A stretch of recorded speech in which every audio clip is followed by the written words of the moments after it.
So let's talk about when you finally realized you had gotten your big break. You've done all the things that you mentioned, the house party, but when did the big break come? I began to record with a band in the studio and write songs. We began to do demos, to shop them to the labels. What was the name of the band? The last group, Software. Okay. And I was a lead singer. It was a guy who we were really ahead of our times. It was really him who played computers, and all the music went through the computers. The stuff that we see nowadays, he was doing way before. His name is Jay Logan. And I found another girl in the group, and the funny thing is, me being the lead singer, co-writing with him, all that was beautiful. The problem came is that we had different ideas on images. I wanted to be fly, or very simple even back then, with white t-shirt, a pair of jeans, let's get some continuity. My mind always was working on marketing, campaigns, and development. If I put on leather, you guys can't put on sparkly, frosty looking stuff that don't match you, and I'm not putting that on. So I had a clear understanding of that's space cadet stuff. I'm about to be fly with this leather on. I just had, and we don't match. We took this picture, and I said, look at this picture. I'm sitting here with a fly girl from the Bay, look, and you guys have on this space cadet shiny stuff. This is not gonna work. This don't look right. And after a while I said, no, this is not. You can't, when you have two different visions like that, it just doesn't work. Years later, LA would tell me that he said, we didn't even know one another. It happened to be a road manager, ended up later in years being both of our road managers, went to a label, and I can't think off the top of my head which label it was. LA was with him early in his career at this time. And he had our demo tape and our photo. He said that the guy played for the A&R cat our demo, showed him our photo, and he was like, I'm gonna sign him. And he said, yeah, her name is Pebbles, you know, he was talking about all this. Then he said, yeah, the group's name is Software. And then he said, but now, this girl right here, he said, who's the girl singing lead? It was me. Then the guy comes in and said, this girl's not in the group anymore, she quit, but we got, you know, we have the other girl, he said, is that the girl that's singing on them songs? And he said, well, no, he said, then I ain't signing them. LA said, you guys didn't even know, the group didn't know y'all had a deal, but as soon, this is when I had decided I'm not with the group anymore, I'm going solo. So when did the big break come then? Were you at a... It was after that, I went in and recorded my own songs. And used some of the songs that Jay and I wrote together on my first album, actually, because I thought they were beautiful songs. I wrote Mercedes Boy. That's the song I wrote. I wrote Mercedes Boy, cut the demo, went in with the management, and Marvin Robinson was a DJ at one of the local radio stations out there. He had the connection to MCA Records. That's who I wanted to sign with. They had all the hot females. They had from Stephanie Mills, from Gladys Knight to Jody Watley, everybody you could really think of that was hot as a firecracker, they were right there. Guy was over there because Uptown was there, so you had Mary J, you had all these, Jodeci was there, everybody was with this. Where did Mercedes Boy come from? Mercedes Boy came from being in the Bay Area, and I had a boyfriend at the time who really was like the person who taught me just the game of just, this is the streets, this is what it is, this is, you know, he was real people. So when I stop and look back of, you know, you stay real down to earth and real level-headed, I really have to give a lot of credit to that person in my life who, you know, just was just like my buddy, just he was my first love, really. When I was younger, I saw him pass by. I was probably about 13 years old, and I saw him drive by with this drop-top black Mustang. He looked like Billy D. Remember how Lady Sings the Blues when your girl sliding down the wall when we saw Billy with the stripe and polka dot? That's how I felt about this guy. He drove by, and I remember this day going, wow, that's the most beautiful man I've ever seen. It would be years later that we would actually meet, and that would be Mercedes Boy. So does he represent a Mercedes, or does He used to drive one. He used to drive one. Okay. And he was a hot boy, and he was fly. Okay. Running thing. Okay. He was fly. That you know, you write from experiences. You write from what you see. And the Bay Area boys, especially at that time, they just were hot. They were fly. They would have their Vogues and Trues on their car, just out there doing their thing. But that was really, he was the inspiration behind that song. When you were in the height of your career with Mercedes Boy and Love Makes Things Happen, when did the connection between you, L.A. Reid, and what would be a monster brand, how did all that start? Well, my first record, I had produced, along with other people, my debut record, which included, got my deal with Gerald Busby and Lil Silas signing me at MCA Records. L.A. Face and I met when I was finishing my record. Charlie Wilson was producing on it as well. He produced on Mercedes Boy. I wrote it. We stuck real close to the demo. He added his vocal, background vocal. Charlie's singing on there in the backgrounds. You can hear his little giggle and stuff. People don't know, yeah. But I mean, I just love it. But I was fortunate enough to have him be able to walk into MCA Records as well with me. And they were like, okay, y'all got all this pulled together. Real good team with me. When we were done, by this time, I was finishing the project on my own. Cheryl Dickerson was the head of A&R over in the urban music department. And I was on the phone with her one day, on the speakerphone, and somebody walked in her office, two guys. She said, hey, what's up, y'all? They were there to talk to her, it was L.A. Face, about another group. And she said, this is Pebbles. Pebbles, say hi to the guys. Blah, blah, blah, blah. They went on and on and on. And she pointed to the picture on the wall and said, that's her right there. This is a new artist we have coming out. And I was like, yeah, I'm at the studio, I'm doing this. She said, you guys need to meet. And I said, okay, cool. You know, we all were like, yeah, you sound cool. Okay, I said, she told them, well, she's finishing producing her record and she's done. So you guys can't really get on the project, but you should go meet anyway. So they came on down to the studio. And when I tell you it was love at first sight, we were all best friends within moments of meeting one another. Because when they walked in, I was in the booth. My engineer was there, and my right-hand person was with me. And I had a cheese and cracker fruit tray. We had champagne in there. I'm a young girl, right?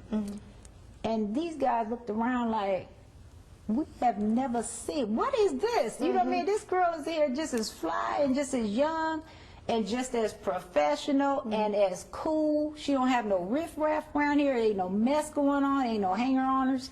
This woman's about her business. They looked at me like, this is deep. They walked in and just was amazed and watched me work. Your work ethic. Yes.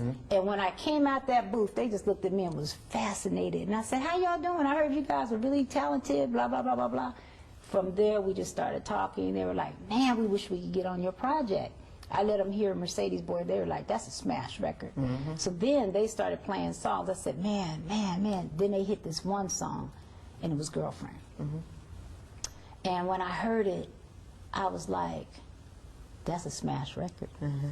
And they were like, yeah, this song is for someone else, but I don't think she's going to be Vanessa Williams.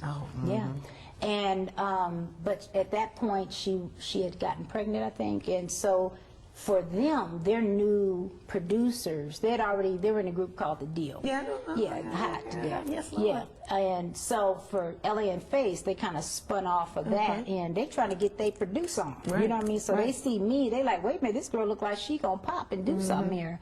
So they were like, we got to try to figure this out. And so I went back to MCA and said, I need the song. And they were like, well, you're over budget. I said, I need this song. So I went and I made a better deal with them, and I got the song. Because they had to consider, well, she's about to come out.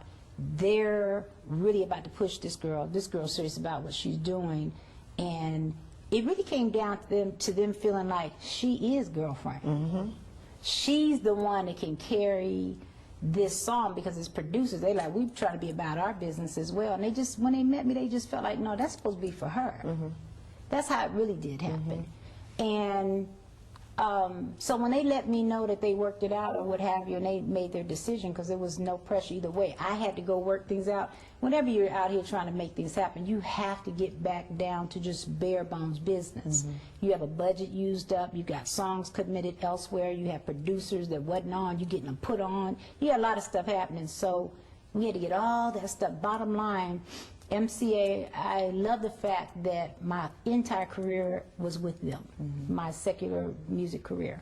I chose that company, and I stayed with that company. They believed in me. After they watched our work ethic and watched how we didn't wait on them, we went out there and made things happen on our own. And then they made sure, oh, we better pay attention. These people are serious. And I went back to them and said, I need the song. This is a smash record. Mercedes Boy is a smash record. With this, we will have an incredible record, a platinum record. And furthermore, so now Girlfriend gets on there. It ends up being the first single. Because I'm like, no, this had to be the first single. Mercedes Boy came after that, which is what I wrote, which was actually the #1 when it came out. It went to, we did #1 R&B on both, on the Billboard charts. Girlfriend and Mercedes. Mercedes Boy went to #2 pop with A Bullet. MCA didn't get that one there on the airplay, but got #1 pop selling record.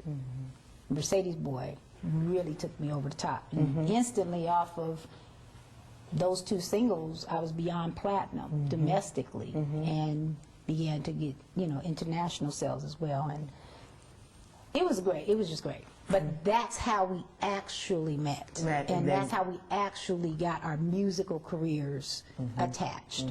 When did you fall in love with LA? During that process. And I tried not to. Why? Because it just gets complicated, you know, especially when you're working with someone. And I was with someone else at the time. Just not something I needed to necessarily be in. But you still try to keep things separate. But we became such good friends, and we had so much in common, and we spent so much time together working. So you fell in love with him because you were with somebody else, but you Both of us became had great friends. Yeah. So you knew, did you know that this was going to be your husband? Not at all. We were good friends. We had so much in common, and working so closely together, becoming good friends, writing together. I would also support them on their projects and sit down and work with them on business plans. This is what you guys need to do. You're talented. You should do this. And I would encourage them and show them, you know, a lot of, this is how the stuff, I would just be the one, though they were older, I had that, this is how it's supposed to get done. And they would look You were at the me. foundation. They had That their they own built on. gifts, but I understood that other piece. And so from early on, that just formed a bond between LA Face and myself, and we were more like the Three Musketeers. You would always see us all together. So when did you say, okay, I'm going to submit and I want to marry this man? It took a couple of years, but we had fallen in love, and that's why Love Makes Things Happen was written. That's where that comes from.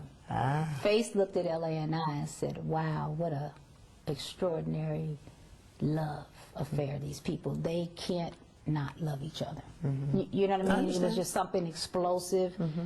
There was nothing anybody could do about it.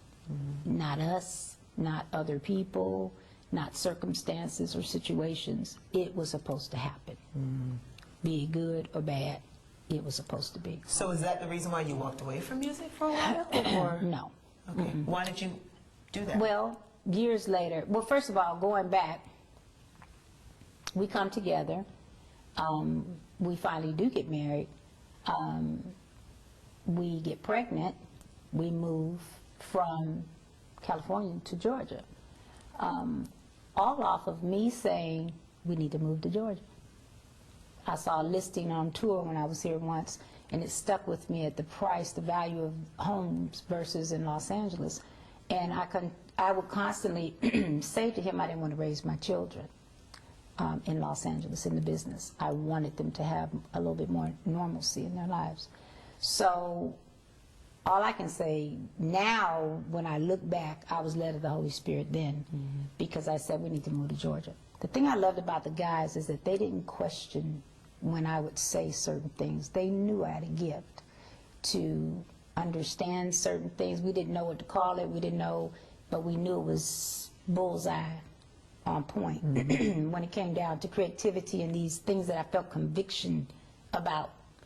And whenever we followed them, they worked. Moving to Atlanta was one. When we got here, there was one studio there was not anywhere really for us to work.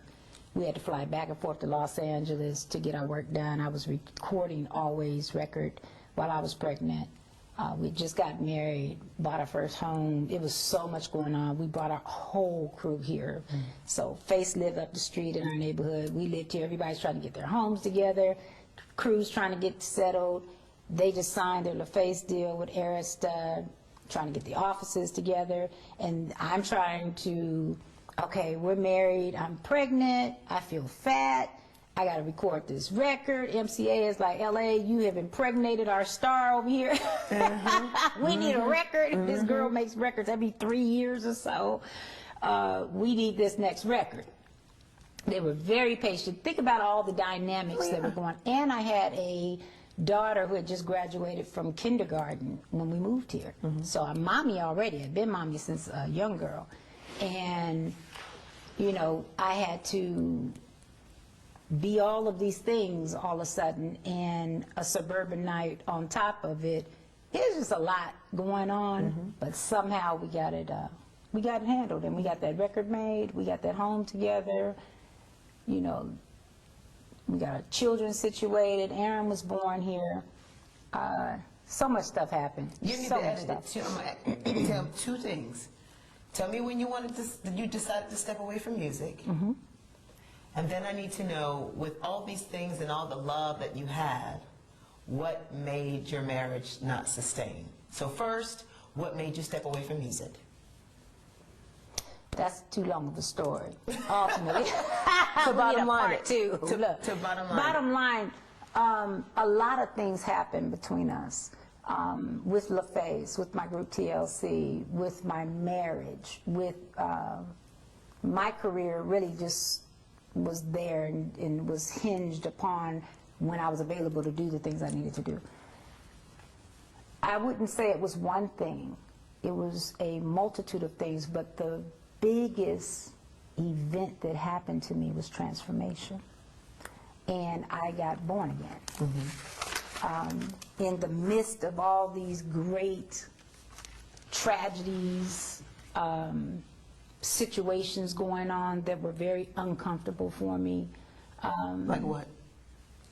TLC, bankruptcy, me supposedly behind, stealing money, whatever people say, which is all a lie, which has all been twisted, turned, and pushed upside down, and I've never really addressed. Because I'm a very private person, and I've always trained my artists as well as myself. There's some things you just don't talk about. You let people think what they want to think. If that's how they feel about it, you don't necessarily have to try and come and address things that are not true. But the bottom line, these things were very hurtful to me, because when I commit to anything, I give my all. Be it a group, be it my marriage with LA, I was, again, very close to him.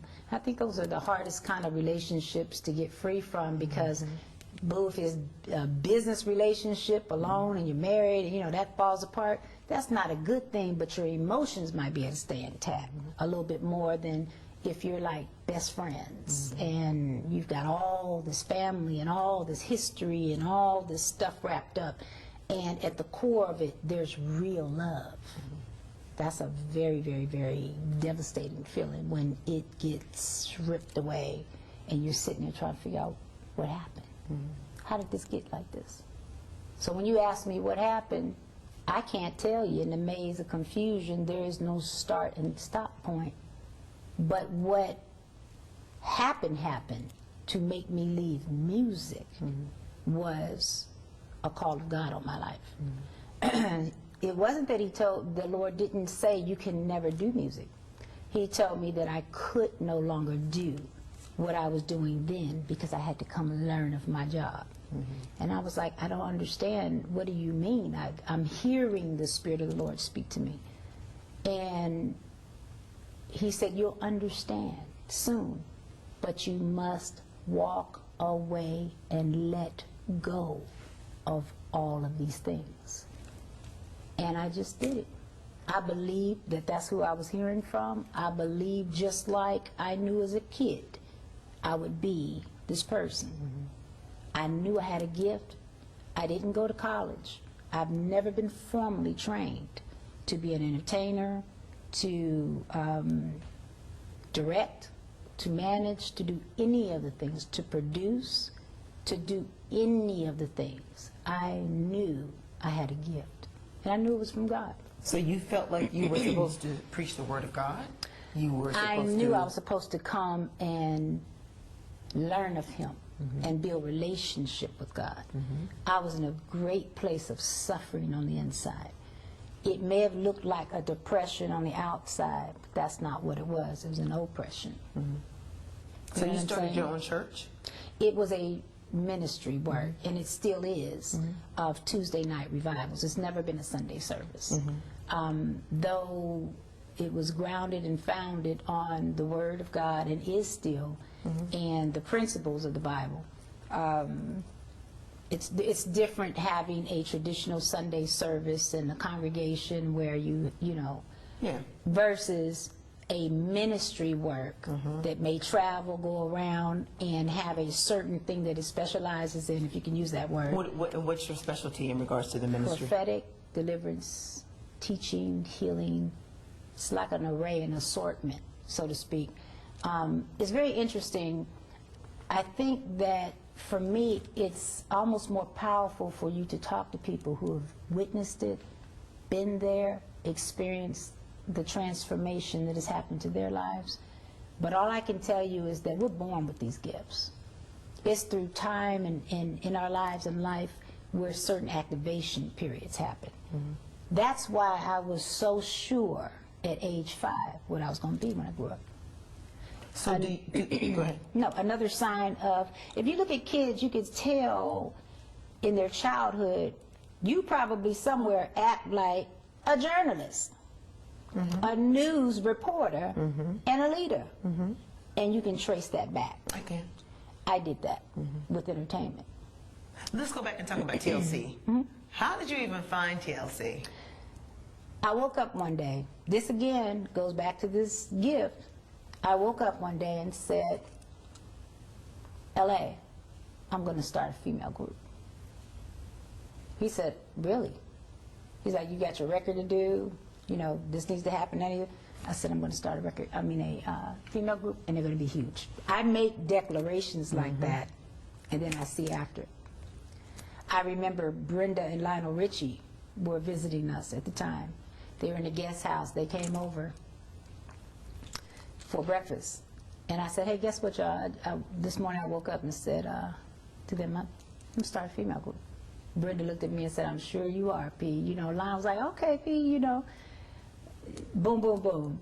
I called another very close friend of mine. I make these declarations and then I get witnesses. And then I'm done with it. Now I'm going to go off and do it.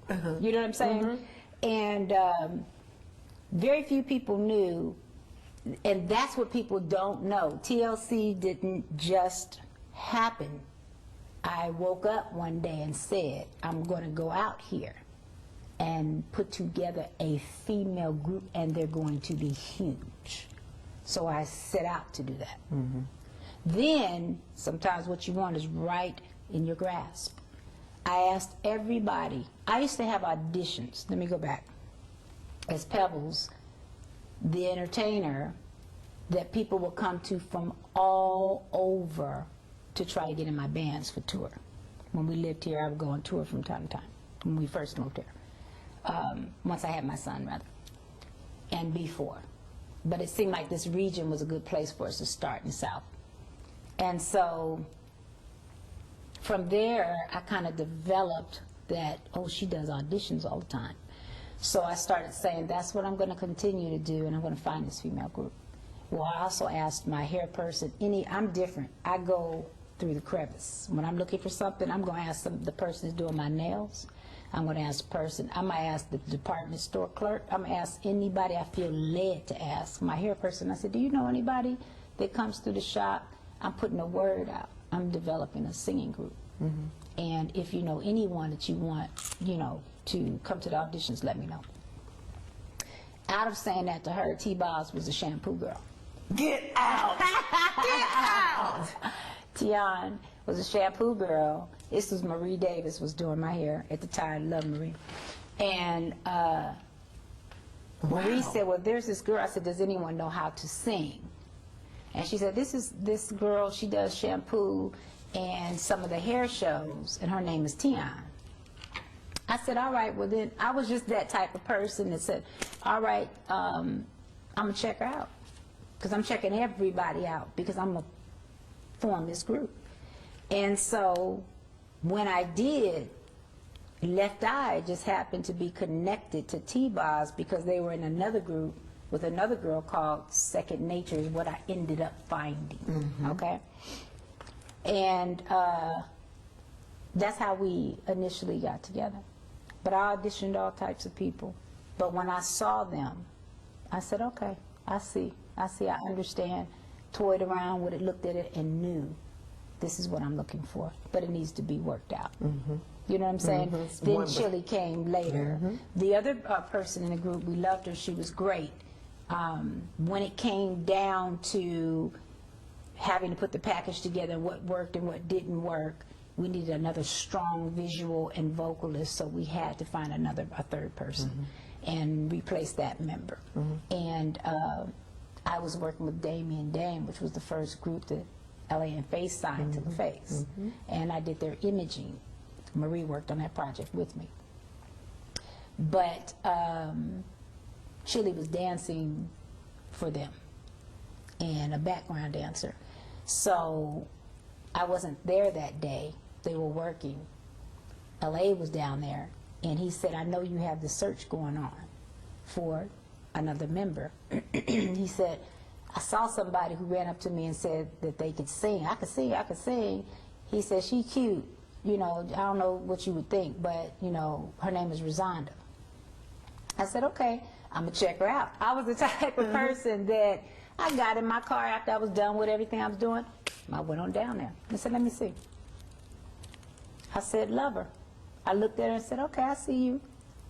You know what I mean? I'm like, I see you. You matched them. I had the other girls already. T-Boz and Left Eye were at my office, Pebbles headquarters in Buckhead. And I said, I have somebody I want you guys to meet. I just met her, and I think she's great. And I think you're going to love her. I'm going to bring her over there. They walked in the room together. Instantly.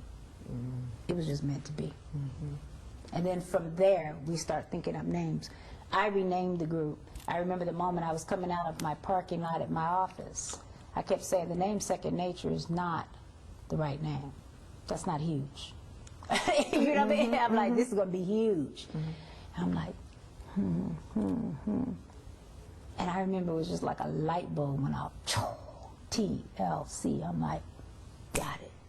Because the other member, before we replaced her name was Crystal. And I'm like, got it. It's going to be TLC. It's just moments like that you have to pay attention to hearing, come check out so-and-so. Now I've checked out all sorts of people, and when I did my label, I signed a lot of people from the auditions that I got, a lot of different people. But when I'm looking for something specific, it has to make sense, and all the dots have to connect. So it had to be Chili. You know what I'm saying? And the other two girls, and I set out then to say, okay, this is going to be the group. Let's handle everything we need to handle, and now I got to invest money. And now I got to get some work in to get them developed and help carve out this image, this whole, there's so much that goes into all that. It took, I had them in development over a year before anyone For ever more than saw a year. them. Okay, Yes. before they Oh yes, before came anybody out, saw them. Yeah. knew anything about them. Yeah, because my form of It's artist hard to development. wait a year if you're hungry and want to do this thing. Well, that's true, but unless you got what you need, you better sit your hips down. You know what I'm saying? Get that knowledge. And get this knowledge, number one. Not only that, you have to sharpen your craft. You have to be the baddest at what you do. So it's not good enough to have the heart to want to run. You better make sure you got yourself tight, because a whole bunch of people go run all around you. Now, can you outrun them? I don't play that. We're gonna get here. I'm a general at the game. VIP status. Sit right here and let's get this tight. Because my concept of artist development is when you see my acts, you're gonna think they've been here for a long time, and there's a reason. They look effortless and polished. But that's only going in and modifying. Were you proud of what you put together? Yes. When they're like one of the biggest female Listen, groups? and I had to fight for even the girls don't know how much I would have to fight everybody to get things done. The benefit that they had is that they had the CEOs and presidents of their companies as their backers. So you have this person who can green light everything as your biggest supporter. You know what I'm saying? That's huge. That's more than half the battle. Honey, That is the battle. That's the battle. And this is your creative entity with you, and they can green light and go tell everybody else, no, this is what we're going to do. Not what you talking about. You know what I'm saying? What you're talking about is not this vision. See, you got to be careful when you create something. You can't take your formula and put it in the hands of people that don't have one, or they have a different formula. Then they're going to dilute yours. You're not going to have the same thing. So I don't believe that would have gotten pulled off the way it did if there was any variation at all, because the entire visual campaign, the promotion and the marketing campaign for the very first moment of TLC came out of this and this heart with the girls. But I'm the one who's been here before. Was there any truth? Because I know there was a bunch of rumors going around about Chili having some kind of relationship with L.A. Reid, and your friendship with her was in question because of that, or? Girl, I can't comment on nothing like that. I wouldn't even do it. I love Chili. I don't have no problem with her. Love L.A. Don't have no problem. If anything were whatever, whoever said whatever, do I look like I got a problem? Was it hard to see that the group had to end in some ways because Lisa Left-Eye Lopez passed on, and there will never be that same kind of It's worse than synergy? hard. Oh yeah, it could never be. But you know, people love the girls, period. But it's deeper than even that. It was hard just for us to split. The whole thing was very difficult on everybody, but there was nothing more tragic and hard than losing her. I'm so thankful for one thing, that, you know, closure is so important. You know, 2 years prior to that happening to her, we had a conversation on the phone, and we both just, I called her out the blue at the suggestion of one of my former artists who actually was A&R over at The Face at this time. And he said, P, I don't know what people, you know, think out here, but these girls love you. It's just they don't talk about it publicly. You know, but behind closed doors, they always talk about you. They're little mini versions of you. You know what I mean? Because you are so interwoven into their, you've been a mentor. You're their voice. You know what I mean? The person that sat there, you know, Lisa was making sure she was doing her stuff.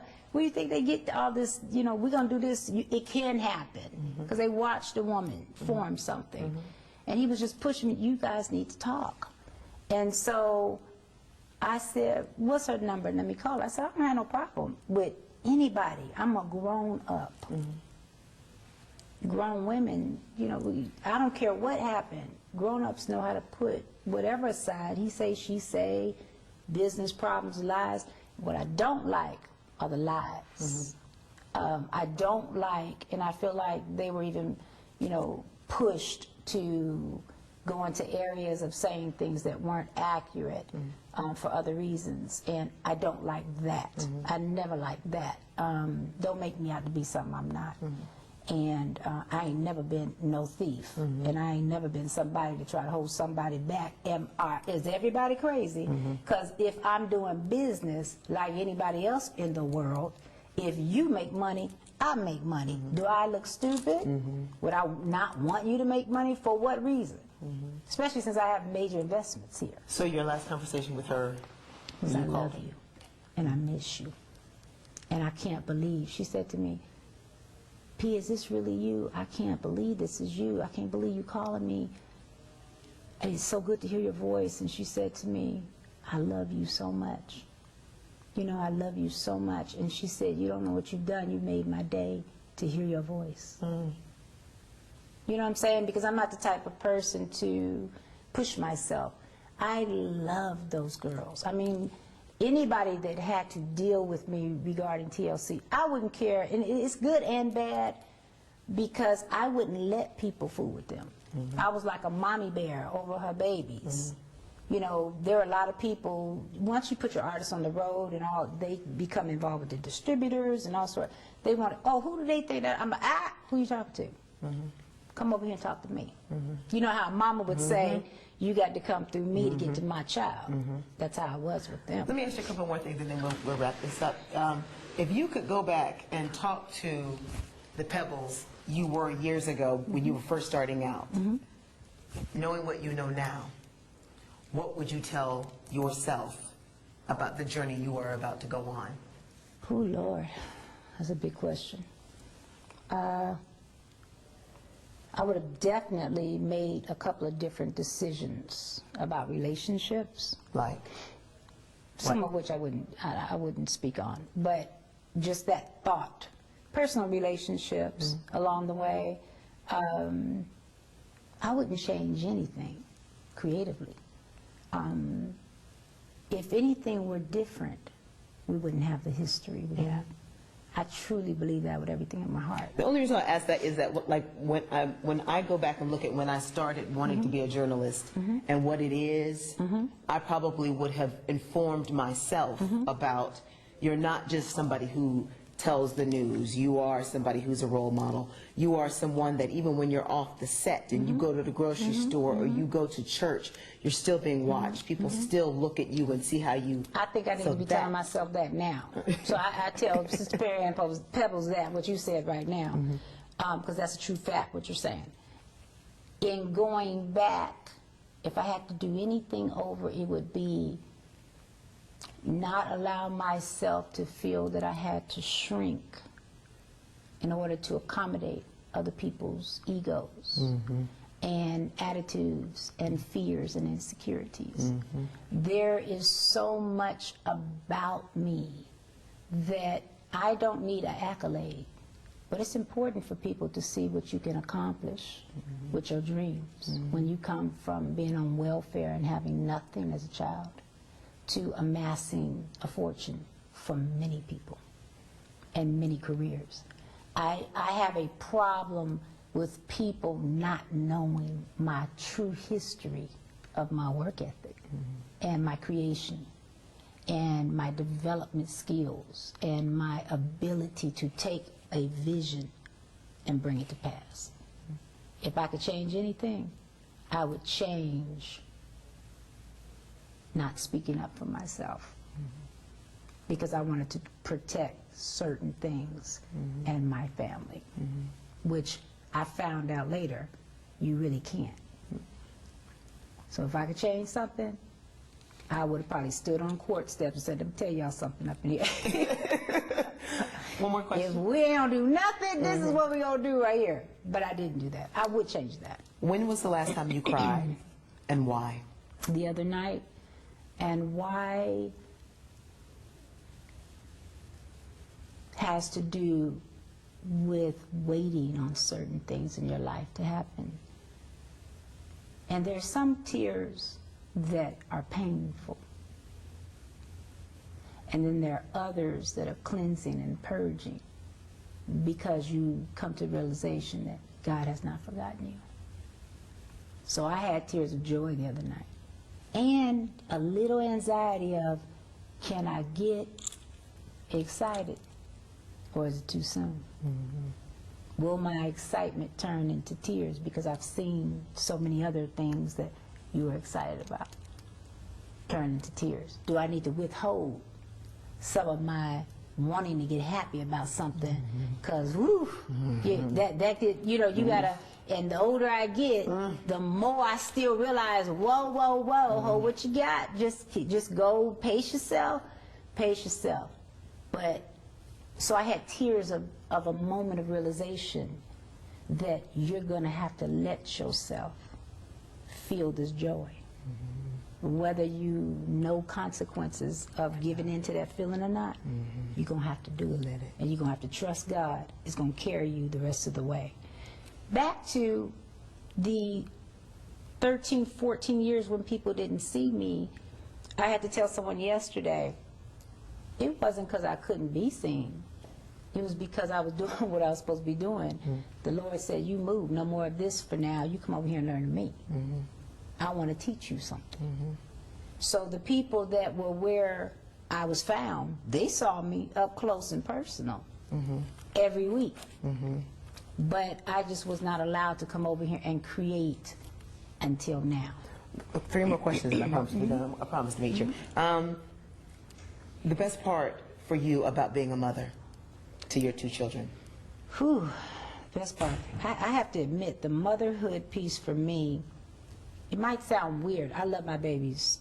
I'll do anything for my kids, and they know that, and they take advantage of that, by the way, sometimes. But I've been a mom since I was 18, so I think I've been a mommy longer than I've been other things. But I don't know if that's my strongest gift or strongest suit in discipline. I'm firm. But it's just a little bit different. Now I'm older, I would see how to do things a little bit differently. But I was a kid raising a kid. The thing that I love about what my children have, they have good hearts. I think that's the greatest thing that's been passed on. Work ethic, good heart. One more thing. You talked about some of the things that you're, I just 2 questions and then they're running against each other. A lot of people will look at you and think that your road was easy because you're just so gorgeous. You are a beautiful woman. And I had a young lady in here not too long ago, did an interview with her, dark skin, hair shorter than mine, and I asked her the last time she cried, and she said she cried because she's an amazing dancer, but the person told her she was just too dark, and Yeah, she couldn't and that's a lot take from the hell. take That's the horrible. she couldn't get the part. And she said, but her lighter skinned counterparts would always do that, would always get the part. Yeah. So people will look at you and see you as the epitome of beauty. Honey, I am nobody's epitome of beauty. You gotta have makeup, these false eyelashes on the edges. You know what I'm saying? I got Spanx on, you know what I mean? Boo, this is not. Now, what I'm angry about with myself is when I look back 20 years, man, I looked at my hair, I looked at my skin, I'm like, boo, you was on and popping. Yes. You let these folks drain your strength. I should have had my hairline, I should have. No, that's when I was on and popping. Now, I'm hanging on and it's cool, but ain't nothing came easy to me in my life. And I'm offended when somebody thinks so. But partially, it's my fault because I train people to make things seem effortless. That's part of my training. But I know when it's effortless, it's a lot of work that's going into that. It's a I know lot. that. Final question. A lot of work. I know you're right now, you have your own series that you're working on, looking for new talent with Essence. That we just completed that. It went well. Greta Prince from Atlanta, Lithonia to be exact, won. And she was revealed at the Essence Music Festival. So that was exciting and it was great doing it. We did webisodes, all that was fabulous and it was exciting to do. And I believe that we pulled off finding the Essence R&B star, the person that the Essence subscribers and people that follow Essence were able to vote for. In terms of my search for R&B stars, I'm still continuing that search. I'm I'm not sure exactly in what venue I'm going to be in, but I can promise you this. You know, I make decrees, and they come to pass. I can promise you this. I've just started. I'm just beginning. Essence was fabulous. I have books that I should have put out 10 years ago or more. I have a kingdom life in me that is so rich and so huge in its wealth of information and understanding and knowledge about relationship with God. There's so much more to learn, but what I have in me makes no sense for the people of God and the world not to see. Do you still sing? I sing in service. I know, interesting you would say that. I never say never any longer. Fred Hammond happened to tweet me earlier, and I said, Fred, I just saw your face. I was just thinking about you last night. I said, you know, I think it's supposed to happen. We're supposed to do a worship song. I also could see me over here, which I could never see me do before, but there's a purpose. I could see Babyface and I singing Love Makes Things Happen live somewhere. You know what I'm saying? So I could see myself in two different roles and realm and still be who I am. I think God created me to be this way and not compromise either side. I am meant to be exactly who I am, have gone through the hell that I went through to be this person right here and to prove to people that God can do anything he wants to do. And when you should have died, you didn't. And when you should not have been given mercy, you were. And when grace looked like it was not provided, it was. And when it looks perfect, it ain't. That's my life.